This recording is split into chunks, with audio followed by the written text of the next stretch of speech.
ಒಂದು ಊರಿನ ಬಡಬಡ್ತು ಮನೆಯಲ್ಲೊಂದು ಹುಡುಗ ಹುಟ್ಟಿದ. ಅವನ ಮನೆಗೆ ವಿದ್ಯುತ್ ಇಲ್ಲ, ಟಿವಿ ಇಲ್ಲ, ಬಟ್ಟೆ 2. ಶಾಲೆಗೆ ಹೋಗೋ ದಾರಿ ಕಚ್ಚಾ. ಆದರೆ ಒಂದು ಕನಸು, ನಾನು ಏನಾದ್ರೂ ಆಗಬೇಕು. ಅವನ ಪೋಷಕರು ಮೀನುಗಾರರು. ಆತ ಏನು ಮಾಡ್ತಾ ಇದ್ದ? 10ನೇ ತರಗತಿಯವರೆಗೆ ರಾತ್ರಿ ಹೊತ್ತು ಬೀದಿಯಲ್ಲಿ ಬೀದಿ ದೀಪ ಕೆಳಗೆ ಓದಿದ. ಮೊದಲ ಪ್ರಯತ್ನದಲ್ಲಿ ಫೇಲ್. ತಿರಸ್ಕಾರ, ಅಪಮಾನ, ಹಾಸ್ಯ ಎಲ್ಲವನ್ನೂ ಅನುಭವಿಸಿದ. ಇವನೇ ಮುಂದಾಗಿ ಭಾರತಕ್ಕೆ ಅತ್ಯಂತ ಗೌರವಾನ್ವಿತ ಸ್ಥಾನ ನೀಡಿದ ವ್ಯಕ್ತಿ ಡಾ. APJ ಅಬ್ದುಲ್ ಕಲಾಂ. ಅವನ ಕತೆ ನಿನಗಾಗಿ ಒಂದು ಸಂದೇಶವಿದೆ. ನೀನು ಯಾವುದೋ ಸಿನಿಮಾದ ನಾಯಕ ಅಲ್ಲ.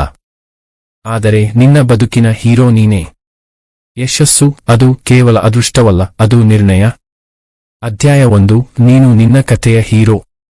ನಾವು ಯಾವಾಗಲೂ ಯೋಚನೆ ಮಾಡ್ತೀವಿ, ಅವನಿಗೆ ಲಕ್ ಇತ್ತು, ಅವಳು ತಕ್ಷಣ ಫೇಮಸ್ ಆಯ್ತಾಳೆ, ನಾನು ಹಾಗೆ ಆಗಲಾರೆ. ಆದರೆ ನಿಜ ಇಲ್ಲ. ಯಶಸ್ಸು ಅನಿವಾರ್ಯ ಆಗತ್ತೆ, ಆದರೆ ಅದರ ಹಿಂದಿರೋ ಶ್ರದ್ಧೆ, ಪರಿಶ್ರಮ, ಸಮಯ ನಿಯಂತ್ರಣ ಹಾಗೂ ದೃಢ ಸಂಕಲ್ಪ ಇರಬೇಕು. ಹೆಚ್ಚು ಜನರು ತನ್ನ ಕಥೆ ಯಾರೋ ಬರೆಯೋದನ್ನು ಕಾಯ್ತಾರೆ.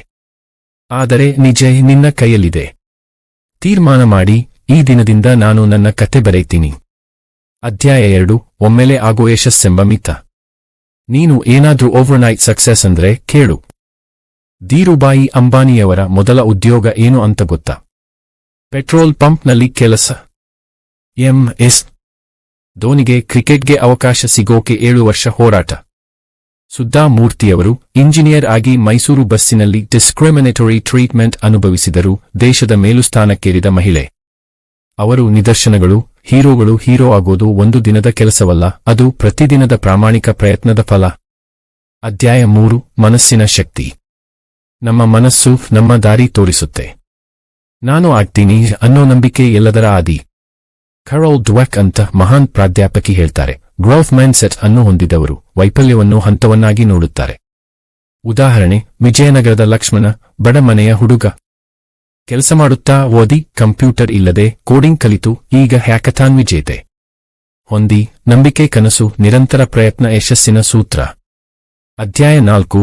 ನಿತ್ಯದ ಹೀರೋಗಳ ಚಟುವಟಿಕೆಗಳು. ಹೀರೋಗಳು ಯಾವ ರೀತಿಯ ದಿನಚರಿ ಪಾಲಿಸುತ್ತಾರೆ?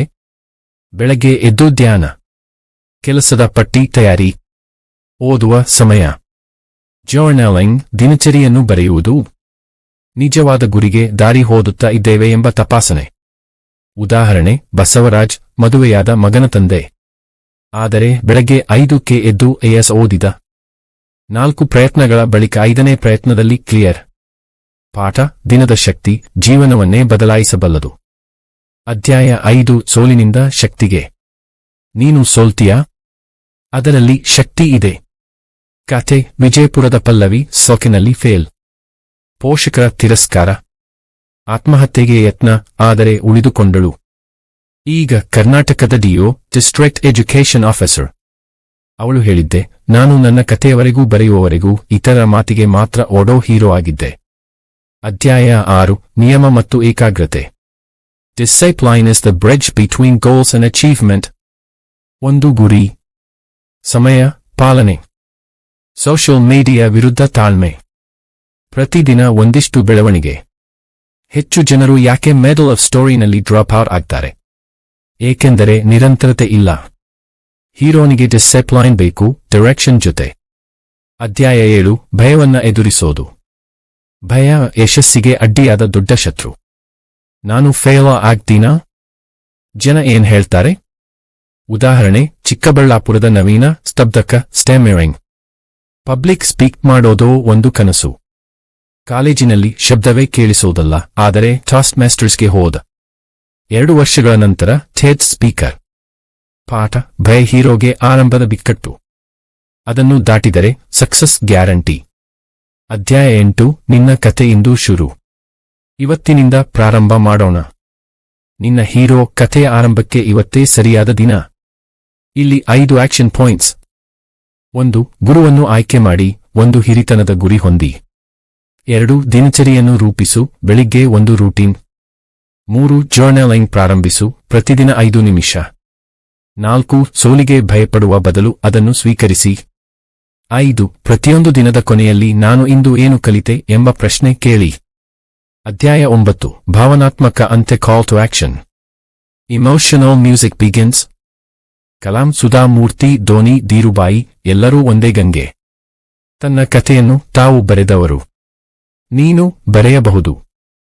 ನಿನ್ನ ಜೀವನದ ಕತೆ ಯಾಕೆ ಬೇರೆ ಯಾರು ಬರೆಯಬೇಕು? ನೀನೇ ಆ ಕಥೆಯ ಹೀರೋ.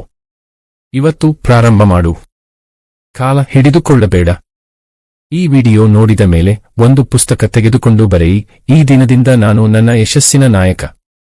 ಈ ಕಥೆ ನಿಮಗೆ ಸ್ಫೂರ್ತಿ ನೀಡಿದ್ರೆ ದಯವಿಟ್ಟು ಲೈಕ್ ಮಾಡಿ, ಶೇರ್ ಮಾಡಿ ಮತ್ತು ಚಾನೆಲ್ ಸಬ್ಸ್ಕ್ರೈಬ್ ಮಾಡಿರಿ.